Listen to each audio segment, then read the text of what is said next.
It's a great pleasure to be here. Thank you very much. Thank you for that amazing film.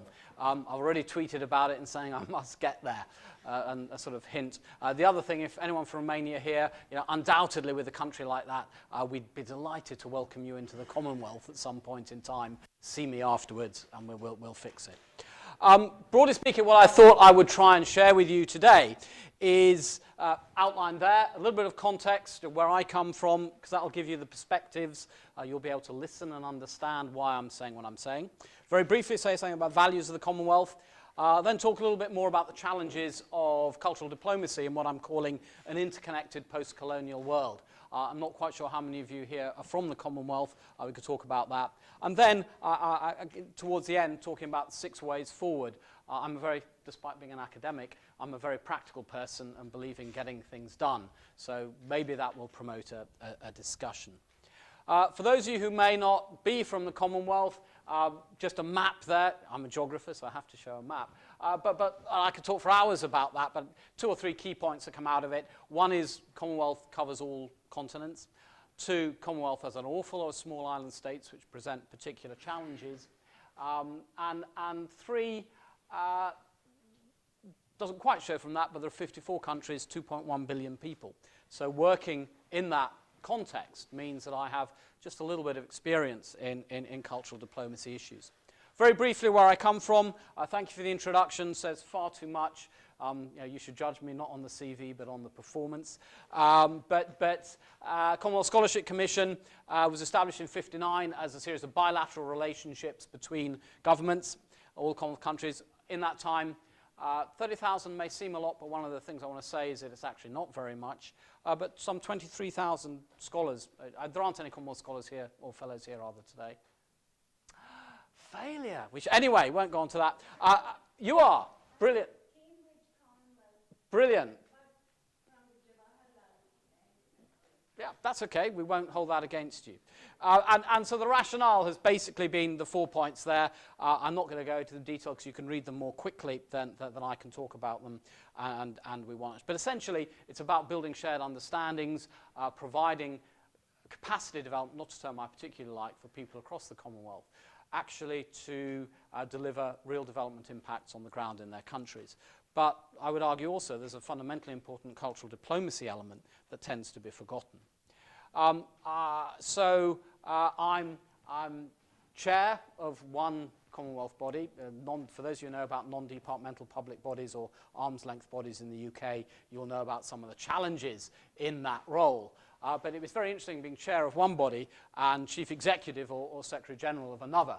I think that's sort of quite an unusual combination. But I do lead the Commonwealth Telecommunications Organisation, which was founded around 110 years ago as Pacific Cable Board, note long before the Commonwealth was created.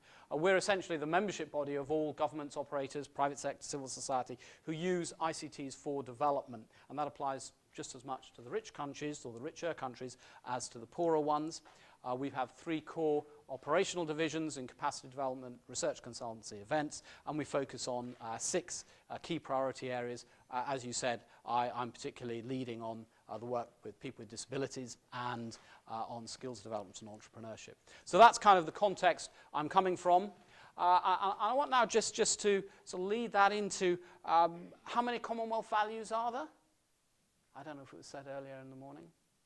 Are we familiar with the Commonwealth Charter that Her Majesty signed earlier this year? Okay, well, this highlighted 15 core values of the Commonwealth. And if we're talking about cultural diplomacy in the Commonwealth, we need to reflect on some of those values. I was going to spend a lot longer talking about them. I'm not going to. Suffice it to say that actually having 15 sets of values, what do they represent? Do we all sign up to them? How much can we agree with them? Presents challenges, and one of the themes that I want to share with you is how we balance diversity with uniformity. And this, I guess, is where it gets a little bit challenging, because sort of moving into some personal reflections on these, because I think many of those official values are fraught with difficulty. Many of those official values are fraught with huge difficulty, and we take them generally for granted. We take them as being right, and we do not sufficiently challenge them, so we do not sufficiently understand the problems therein. And to be provocative, I think we increasingly now recognise that the human rights agenda has perhaps done more harm than it has done good. And yet everything comes back to, human rights are sacrosanct. We cannot challenge them. And democracy. Well, any of you know David Held at LSE's work on democracies in the plural? And he argues that there are perhaps 11 different kinds of democracy. Some democracies allow you to kill your citizens. Others don't. Now, what are we actually talking about? And I think if I'm pushed into a corner, I would argue that democracy actually serves those in power, not the majority of the poor people in their countries. So, again, we could dissect those, we could go into great detail, but I just want to say that, there are difficulties, and we've got to be open and honest about those difficulties. What would I draw out about aspects of cultural diplomacy in the Commonwealth? And I want to just sort of perhaps highlight 4 or 5 points and some of our wonderful, brilliant, outstanding Commonwealth scholars at the right-hand side of the picture. First, I think one of the things that binds us together and makes, we heard a little bit earlier this morning about Britain in Europe, why Britain is so different from most other countries of Europe. But also what binds the Commonwealth together is our legal tradition, which is based, any lawyers here? That's interesting. But fundamentally based on common law, which is totally different from, I really want to call it constitutional law or statute law or whatever. And that, if you want to understand the difference in Britain and Europe, you have to understand the different legal traditions, because so much, I'm not a lawyer, but I'm learning that so much is coming from that. And it is something that unites the Commonwealth. It's a fundamental agenda that has critical importance across what we do. Secondly, I note the plural, the difficult, complex role of languages. And I was delighted to hear Mark talk earlier that if we want to have cultural diplomacy and that understanding, we need to listen. But one might think that English unites the Commonwealth. In some ways it does. In some ways you can argue having English news items rather than a particular set of tribal news items, which can lead to conflict internally in a country, as has happened in particular parts of Africa in the not-so-distant past. But the language also divides. And again, sort of personal experience from my work.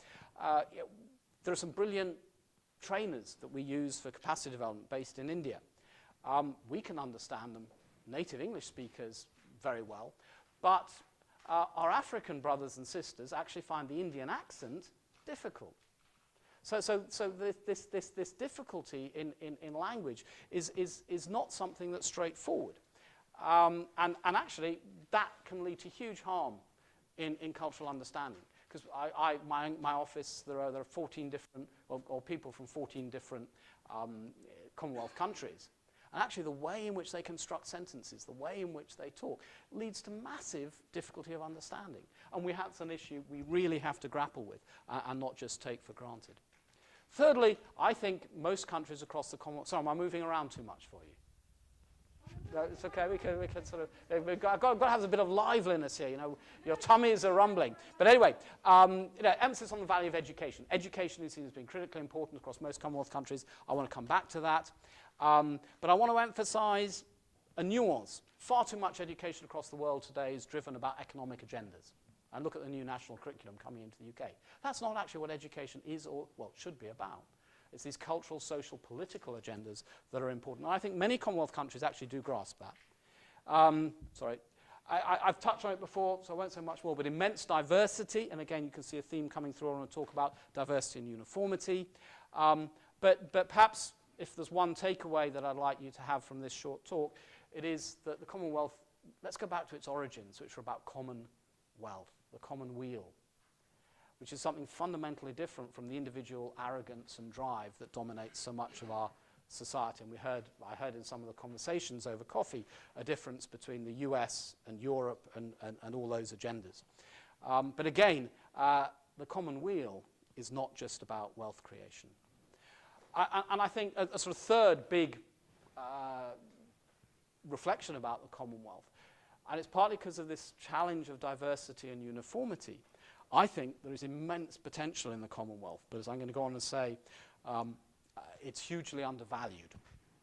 And it's what we do about turning that potential into a force for good in a much stronger way than we do at the moment. And I'm sure many of you are aware of the challenges facing the Commonwealth Secretariat, just accepting a new strategic plan, a thing called the Multilateral Aid Review, which questioned the Commonwealth Secretariat's ability to deliver, the fact that there are hundreds of Commonwealth bodies and nobody quite knows what is happening. So how do we pull that together? So let me move briefly on to two sort of sub-themes. Cultural diplomacy in what I'm calling an interconnected digital world. This is a map of Facebook connectivity and a post-colonial world as well. Because I think those are two fundamental issues that we need to grapple with if we wish to understand the meaning, the practice and the potential of cultural diplomacy across the Commonwealth at the moment.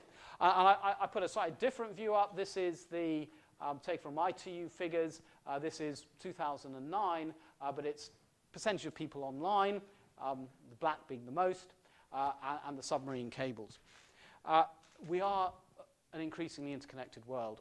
I haven't time to go about this, but there are also vast parts of that world that are unconnected. And one of my key agendas is actually to bring the poorest and the most marginalized so they can have the richness and the benefits of that connectivity. But what are the implications of that connectivity for cultural diplomacy in the Commonwealth? And just sort of 4 or 5 points here. The first is a very, very rapid flow of information. And when I was a kid, I think I'm older than nearly everybody here, not quite all, but you didn't get news. Only when the Falklands War, which I'm sure many of you, news was mediated. Now everything is immediate. We know, I was just looking at the latest in Egypt at the moment. We know it. Now, what are the implications of that? The main driver is, of course, 24/7 international finance driving capitalism. That's the main effect that this has had. But it's linked to that new types of communication network have become much, much more important than ever before. There's a lot of doubt about actually the influence of Facebook and Twitter in terms of shaping these social movements. But there is huge potential, I think, to use these media in new ways to enhance and advance cultural diplomacy across the Commonwealth. New possibilities for sharing, the potential of social media. I mean, let's do it hands up rather than hands down. Who tweets more than 5 times a day in the audience? Nobody. And this is scary, and you're meant to be the digital natives, and I'm out of the ark. But again, I'd say that because that talks about mythologies. And there are some of these ideas that are out there. I mean, actually, all the social media and what's happened in Turkey, what's happening in Egypt, it's a new kind of democracy being created. The poorest and the most marginalized do not have smartphones with which they can tweet and engage with Facebook. So there are lots of difficult questions. We haven't time really to go into detail. So there are new social political groupings talking about, but it's also increasingly interdependent. To know what's going on in Egypt or Turkey, you need to link to somebody who is there. So we're getting more interdependent in totally different ways, not like the Carpathian small traditional village communities, where we're integrating across the world, across cultures. We need to understand those better. And in part that requires global agreements, such as the Wicket in 2012, but I won't say much more about that. What then about this post-colonial world? Because I think in understanding the Commonwealth, this has to be at the heart of our discussions. And again, not a lot of time to develop it, but I think we have to begin to be much more open, acknowledging both the negatives and the positives of colonial rule. Actually talking with many of my African brothers and sisters, they talk about the strengths of colonial rule. Yes, of course, there were the challenges and problems, and I'm not, my East European friends describe me as being to the left of Trotsky, so, I'm not going to be a defender of colonialism, but we recognize both. And also within the Commonwealth, there are hugely varying traditions. Anyone recognize that flag? It's Cameroon, which of course have both the Francophonie and the Anglophone background. And there are lots of things we could say about that. But I think if we're going to work together in this arena, we have to address those two issues. We mustn't be bound by the past, and we must work for mutual interests that exists now. And this was at Chogam when I was there the last time, and of course the new one in Sri Lanka this year. If we don't work together, lots of the challenges that were spoken about earlier are going to come to the fore. And I see there being two, what I call here the double paralyses of guilt and recrimination in some states. And again, I know I'm being recorded, so I have to be very careful what I say. But I don't think Britain really understands what to do about the Commonwealth. You know, left-wing politicians, left-wing academics still have far too much guilt about the Commonwealth and don't see much of the positive side. And yes, some leaders of Commonwealth countries still are tied up in that angst and damage of recrimination, and therefore say, you know, Britain should pay huge amounts of money and back in. If we're going to do what I'm suggesting here, not being bound by the past and work together for mutual interests, we have to overcome those paralyses. And it was interesting to hear in some of the earlier conversations today the way in which other speakers were saying that you know, in a sense, they didn't put it quite like this, so I'll put it this way. But you know, our present government might have a lot of rhetoric about support for the Commonwealth. Actually seeing the reality and practice on the ground is perhaps less visible. So my point about this is we have to get real, we have to get practical, and that's really what I want to talk about. Emphasizing that we're living in a very unequal world. Those who know the Gini coefficients will be familiar with that, but essentially the red are the most unequal and the green are the more equal. And you can see there's lots of inequality we have to address. So I'm going to do very briefly 6 challenges for cultural diplomacy. I'm then going to skip out some slides, 6 practical ways forward, and then conclude. So what do I see as the challenges that need overcoming? Firstly, and it does follow on from some of the earlier discussions, it's a failure to understand the other. I've emphasized this diversity, huge diversity. I've emphasized many different English languages, with, of course, Indian English being the dominant language. We're all going to have to learn Indian English rather than English, let alone that you know, small US English, but we'll forget about that. And we have to, you know, there is so much unbelievable arrogance of the privilege still across the Commonwealth, who think they know all the answers, who believe they can tell poor, marginalized people what to do, and are not willing to listen. I'll leave it at that in view of time. Secondly, a challenge is the dominance of this economic mentality. For those of us interested in culture, society, politics, ideology, we have to recognize this world is increasingly dominated by economists, by economic agendas. Poverty is going to be eliminated by economic growth. What a load of rubbish. Economic growth causes poverty, if you see poverty as being a relative, not an absolute concept. Real challenges. And if we're going to carry forward this agenda that you're working on and that you're here to work with and understand, we have to recalibrate that, I think, much more along social and cultural lines, because those are really what's valuable. Thirdly, and linked very much with this capitalist agenda of economic growth, we need to shift the balance, and this is where I bring in human rights again, from the individual to the community. The commonweal, the Commonwealth, is fundamentally common. It's not, you know, the individual success organization.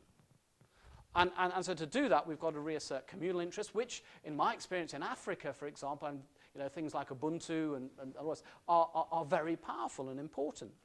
And again, very brief sort of one-liner, but fundamentally complex issues around it. We have to focus more on our responsibilities to each other than on rights we purport to give other people. That's a hugely complex argument, but this human rights agenda must be balanced with the human responsibilities agenda. And I think if individuals and societies focus more on their responsibilities to the other, we will have a more progressive future than if we just say, oh, you have human rights and we must somehow follow those. I recognize that is challenging. Fourthly, a challenge, getting the technology work, we need wise leadership. And the emphasis there is on wisdom and being wise. I don't actually think we do have a lot of wise leadership at the moment. I've touched on the reticence of the metropolitan power in the Commonwealth, but also there needs to be wise leadership in the Commonwealth itself, and there need to be people willing to champion the cause of the Commonwealth. And I've touched on some of the reasons why I believe the Commonwealth is worth championing. Fifthly, let's get real. The international aid system has failed. It hasn't led to a reduction of inequality in the world. We must move away from a focus on economic growth. And I actually think, going back to democracy, we want to impose, certain countries anyway, impose democracy on the world. I mean, to me, that's a fundamental contradiction in terms. However, I don't think there is really fundamental willingness to change the existing global structures of power. China and India are the present. China and India are the present. They're not the future.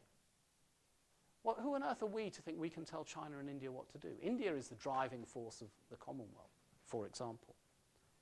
And then I think, as must be clear from now, there is a real lack of understanding of the potential of the Commonwealth. It is, as I've said, a unique subsystem with many shared values. Right, I was going to have a session on scholarships as cultural diplomacy. I will quickly skim through this, but perhaps highlight, look at the scale of Germany and Australia, China and India. So this follows on of China here. And look, Commonwealth scholarships, we're very grateful to the government of the UK for offering £25 million a year that I'm, I guess, responsible for. But it only means we're able to offer 900 awards a year. Does Britain care, really, for cultural diplomacy at levels like that when you see what other countries are doing? What the values of Australia, why they do it. Again, cultural diplomacy is importantly there, as too in Germany. To promote the international appeal of Germany's institute to support German language, literature and cultural studies at foreign universities. They're getting real. Anyone from Germany here? Yeah. Fantastic. You know Dard's work. I mean, Germany treats these things really seriously compared with some other European countries that I could possibly name. Getting some laughter. This is good. This is good. So let me draw now to the conclusion, and we'll get it in 20 minutes, so you'll get your lunch. I think of sort of 6 practical. Maybe I should just talk about this. To me, that's cultural diplomacy. These are Commonwealth scholars during a weekend when we take to discuss things at Commonwealth Lodge in Winsgrove from all, from about 4, 5, 6 different parts of the Commonwealth. And someone was talking about sports earlier, so we got a sports picture. It may not be quite how you see sports, but no, they didn't know how to play table football. And boring old professors can teach young people to play table football. So 6 practical ways forward. Firstly, and these are in no particular order, developing shared understandings. And shared understandings for a purpose. We touched on war and peace earlier. It is fundamentally essential. We want to create a world where people understand. If you understand each other, you're not likely to chop their heads off or kill them quite so easily. These things matter. They really do in many Commonwealth countries. I work in Sierra Leone. I'm just back from Nigeria, Rwanda. These issues are critically important. And again, it's about a common weal rather than individual profit. I think we need to focus much more on recognizing mutuality of interests and benefits, working together to find what unites us rather than what separates us.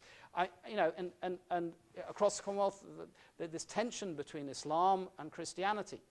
There are actually many things that unite both religions. And you can focus on those, or you can focus on those that divide. I think that's a really clear example. We can work together. We don't have to be divided. And we have to focus in this increasingly interconnected world on mutual benefit rather than competitive advantage. And it doesn't just happen. We have to really work at it. I want you, when you go out from here, if you believe in cultural diplomacy, actually to do something about it.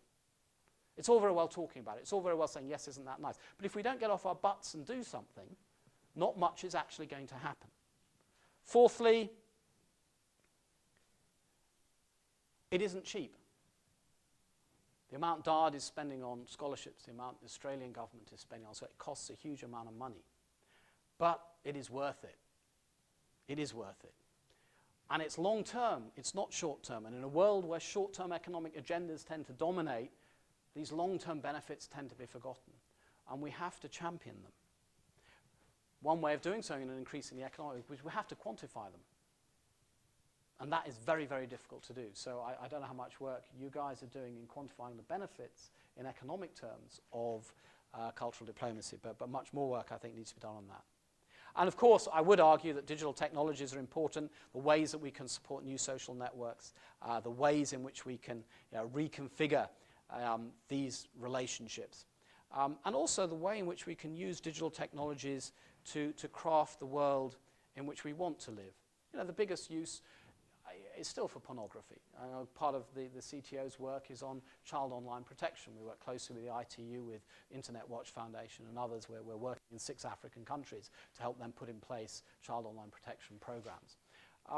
But is that the world we want, or do we want to use this technology to shape something different? And if it's something different, we have to get that out there as strongly and powerfully as other types of digital information. And finally, the most difficult challenge but we have to address is how we balance this huge diversity with uniformity. I've touched on the challenge facing the Commonwealth, that there are many different Commonwealth entities, all with slightly different messages, all scrubbing around for little bits of money that they can get here and there to support their pet projects. That's not going to lead to a powerful Commonwealth with a shared identity. So there's a lot to be done there. I hope that we're working towards that agenda. So in conclusion, and I'm sorry it's a bit over 20 minutes, let me just offer some thoughts. The first, and I guess you wouldn't be here if you didn't share this, so I thought I was onto a winner with this. We have to reassert all the time. We have to get out there. We have to be proud of cultural diplomacy, because it's not just going to happen by itself. There are so many interests that mean it won't happen, and dare I say it, particularly here in the UK. Secondly, the Commonwealth does really matter for many of the reasons I've said. It is a subset of the world. In the world in which I work, in digital technologies, we're 54 countries amongst the 190-odd countries that are in the International Telecommunications Union. We can work together collaboratively to influence, to shape. We're a bloc that brings from all continents, all cultures. Thirdly, and again, as I said earlier, I hope that's a message that you will take away from what I said. I believe passionately that the common good is much more important than individual success. Culture isn't individual. Culture is communal. And we have to constantly, in a world where individual success, where greed, where selfishness, where economic growth, where inequality matters most, unless we work together collaboratively, we're going to be on a losing wicket. I believe we have to, and I would say this in terms of scholarships, we have to invest in young people. And more than half the people of the Commonwealth are under 25. We must support them. We have failed. We have failed a complete generation of young people across the Commonwealth, and I would say more widely across the world, because we've offered them a paltry education. We've given them bad university degrees. We've given them the hope that they can get successful jobs, graduate jobs. The newspaper today said there are 85 applications for every one graduate job in the UK. And part of the problem is we said, yes, we'll give you a degree. Yeah, you're going to have fun. You're not going to work. You have a sort of 3 years lifestyle, and we'll upgrade the grades because we do better as academics if our university has a higher percentage of 2-1s and firsts. So we find ways to make that higher. And you go out without, not you, but countless young people go out without the qualifications that will get them jobs. And that's why in the CTO I'm working to use technology to provide real skills, real capacity, real potential for entrepreneurship to make a difference there. Young people are the present. We shouldn't see them as the future. Finally, I think we have to explore some of the fantastic innovative ways through which these technologies can help. Ladies and gentlemen, I've spoken far too long. I had hoped there was an opportunity for discussion. I can stay till just before 2, so maybe I suggest we have lunch. But I'm happy to take any question now. Thank you for your time. Thank you for your patience. The common weal is much more important than individual success.